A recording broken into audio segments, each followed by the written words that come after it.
Est-ce que tu as une passion dans la vie? Quelque chose qui te passionne, quelque chose qui te fait vibrer, quelque chose que tu pourrais faire jour et nuit sans te lasser, et même gratuitement s'il le faut. Peut-être que tu n'as pas encore trouvé. Si c'est le cas, tu sauras comment trouver ta passion et comment la transformer en un business rentable d'ici la fin de cette vidéo. Reste branché.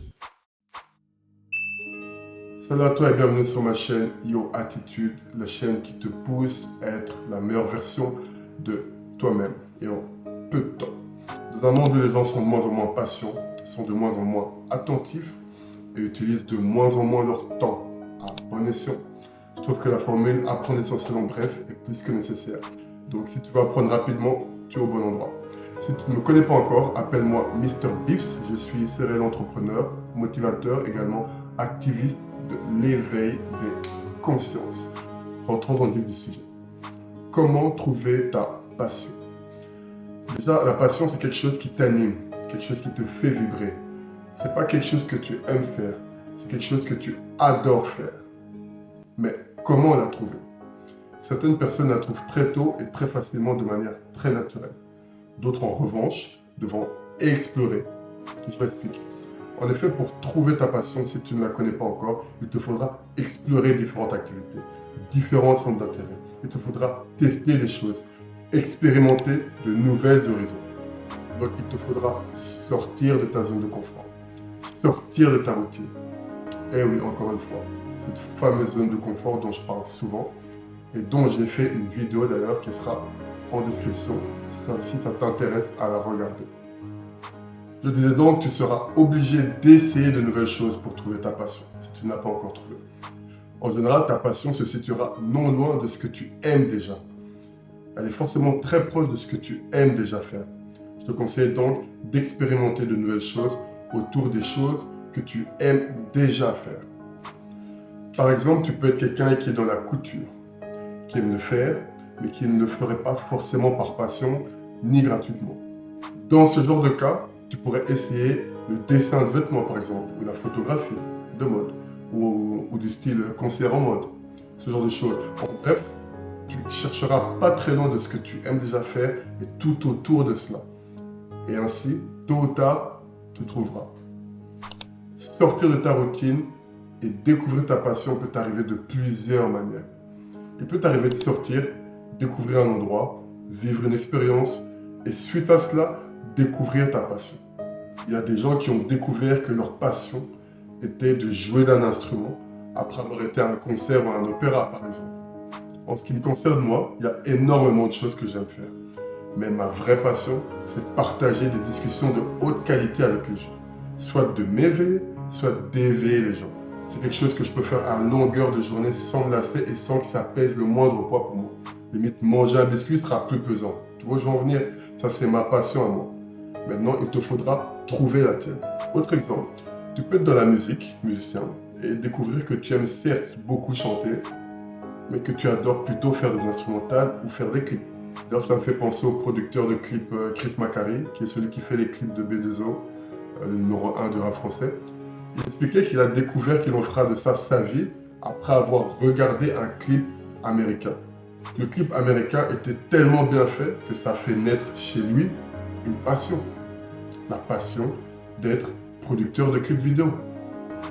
Ose expérimenter de nouvelles choses autour des choses que tu aimes déjà et tu finiras tôt ou tard par trouver ta passion.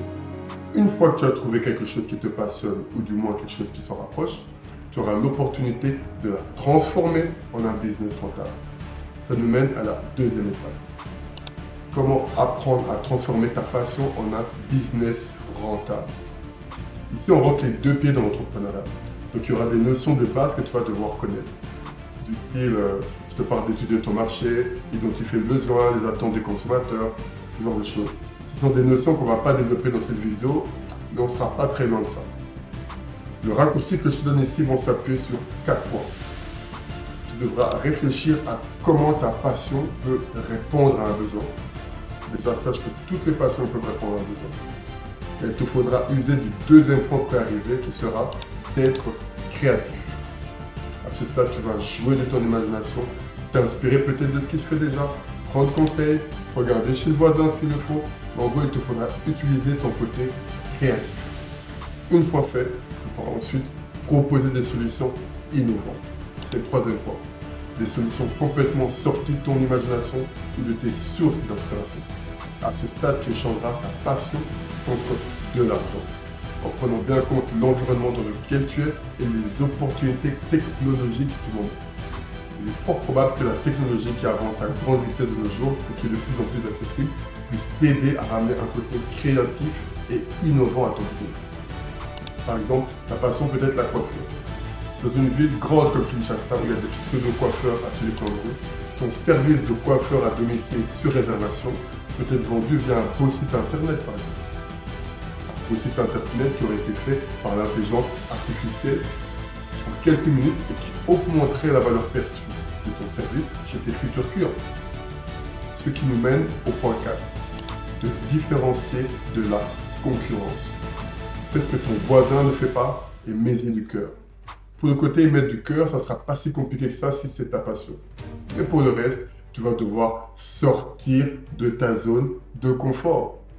Qu'est-ce que tu crois? Tu prendras l'escalier pour arriver. À ce stade, il n'y a pas d'ascenseur. J'espère que tu as bien noté. Si ce n'est pas le cas, recommence la vidéo et prends des notes. Souviens-toi, tu veux quelque chose que tu n'as jamais eu, alors fais des choses que tu n'as jamais fait. Comme par exemple, liker ma vidéo et t'abonner. Recommencer la vidéo, prendre un stylo et un papier si nécessaire et noter. Faire des choses que tu n'as jamais fait et tu auras ce que tu n'as jamais eu. Je récapitule donc ce qu'on vient de voir en bref. Tu vas expérimenter de nouvelles horizons pour trouver ta passion si ce n'est pas encore le cas. Ensuite, tu vas transformer ta passion en un business rentable en t'appuyant sur 4 points. Réfléchir à comment répondre à un besoin avec ta passion. Être créatif, proposer une solution innovante et te différencier de la concurrence. C'est entendu? Voilà, la balle est dans ton camp. Nous sommes bel et bien à la fin de cette vidéo, donc si tu as des questions, des remarques, des suggestions, tu peux me les faire partager en commentaire et n'oublie pas de t'abonner à la chaîne pour ne pas manquer de mes prochaines vidéos. C'était Mr. Bix, ton motivateur, qui te donne une passe de l'ascenseur qui élèvera ta conscience. Zalaï.